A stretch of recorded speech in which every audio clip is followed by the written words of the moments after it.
Hello, how are you? This is Courtney Rollins, the host of the Life and Transitions Experts podcast, here with another hopefully helpful piece of content for you at the Life and Transitions Expert podcast. We are here and we pretty much help people with the property and stuff when they're dealing with life's biggest transitions, such as selling a property or going through the probate process or helping a senior move from one space to another. There are a lot of things that are involved there, and the more resources and tools and that you have, the better prepared you can be. So that's what we try to do here.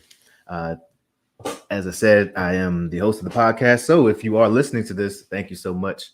Please hit a like. Please give me a review, and if subscribe, all that good stuff. It really helps me get that information out there. Same thing with the YouTube channel and Facebook channel. And if you would like to ask questions or if this is live, feel free to drop it in. Or if you'd like to be a member, maybe you're in the space where you are helping families or helping people through transitions, or perhaps, feel free to reach out and we could make sure you get up here and share your great work. And so there are often times when someone is selling a property or selling a home, and they need to sell it for speed and convenience. And quite often those funds that they're going to use have some very important, are earmarked for something very important for their next step in their life, whether it's for moving into a new home or perhaps it's to start a project, perhaps it's even to use for an investment. The challenge can be, though, is that sometimes sellers will need a place to stay and still need the funds from the property. But how can you get the funds from the property if you've already sold it, right? So today we're talking about a strategy or a technique, or going to ask the question, can you stay in the property after you have sold the property? And short answer, yes, spoiler alert. Of course, long answer is definitely it. With so many things, it depends. So let's take a look at some things to consider if you are in this place or you need, or perhaps you're someone who could offer this type of service to folks, because this could actually set you aside from other folks who perhaps are providing similar services. And if you wanted to differentiate yourself, this is something that you could do. So let's take a look. As you see, I'm sharing my screen. Hey, I thought I had this up to present mode.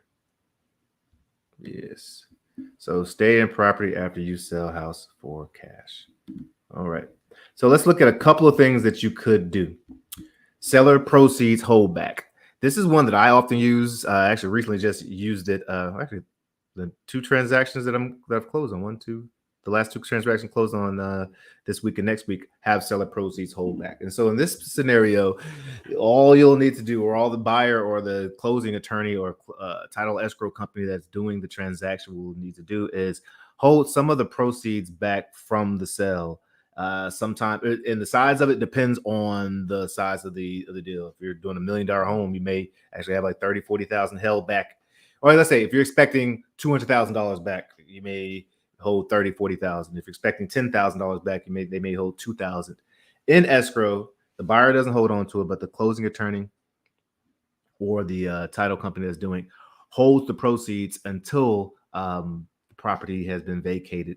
And usually there's some stipulation. If there's damages that happen in between that time, it's taken out of the proceeds. But it's a way to protect the buyer and wait for the seller to get a lot of their funds up front so they can do what they need to do.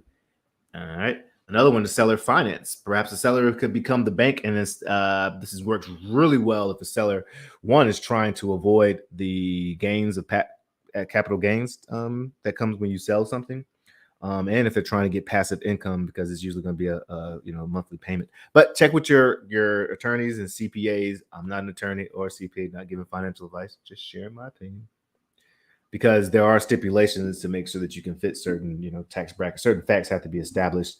But as far as seller finance, even if you put aside the tax benefits, or for whatever reason it's not structured to benefit from the taxes, it still could benefit you and the buyer, because you could say, okay, this buyer is supposed to give me this certain amount. I'll finance this amount for the next 2 weeks, 1 month, 3 months, however it is, and this is how much it is.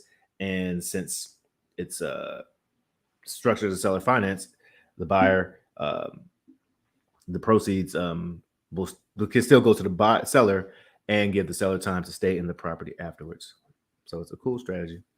Seller rent back is actually you can buy the property and then actually rent the property back to the seller, have them sign a short-term rental lease, and quite often the money's coming directly from the proceeds. So it could stay in escrow, it could just be pulled to you monthly or however you all set it up. So that's another option there. Those are three options there. So just think about seller proceeds hold back, seller finance, and seller rent back. There may be some other strategies out there, but those are the three main ones that we go to quite often. Make sure everything is documented. Make sure everyone's on the same page and that the closing attorneys have these items documented. All right. Also, just recognize that the funds will be held in third-party escrow. I will highly recommend that as opposed to letting the buyer hold on to the funds, because I mean that's what the third parties are for. There to have a little bit higher level of I don't know the word I'm looking for. Higher level of just protection, I suppose, for everybody involved. Oh, case study. Oh, yeah, I just recently did this with a client. I changed his name for the sake of our conversation here, but he actually was helping with his wife's, unfortunately, she passed away, and helping him with the probate process. I ended up finding out that his mother passed away 5 years ago, and he needed help closing out that estate. So was able to support him through that. And then he called back a while later and said, hey, I think I'm ready to move. He's ready to make a change. He wanted to start over in the house he was living in, just too many memories, and just wanted to close that part of his chapters. So, but he needed, what was awesome is that I was able to connect him with all of our senior placement agents and find the right community for him. The community that he found was awesome, but he needed funds to move in, but he wanted to sell the property. So we were able to arrange it, gave him 4 weeks, I think it was. And I think we held about $5,000 in escrow, was able to receive the rest of his funds, able to even help him move. Actually, I paid for the move and all that good stuff, just to support him even more so in the transition. And now he's at his new home, new community. Shout out to All About Seniors. They were awesome. And yeah, so this is a great strategy. I know it works, and it can work for folks. So yeah, let's see. So yeah, that's pretty much the Jimmy Jam right there. You have to ask for it, folks. If you are working with a professional home buyer, they should know this strategy. If they don't, maybe you're introducing it to them, and they can learn a little bit more about it and add this to their tool belt. Yeah, so hope this helped for you. And as always, I hope you let your light shine. Peace.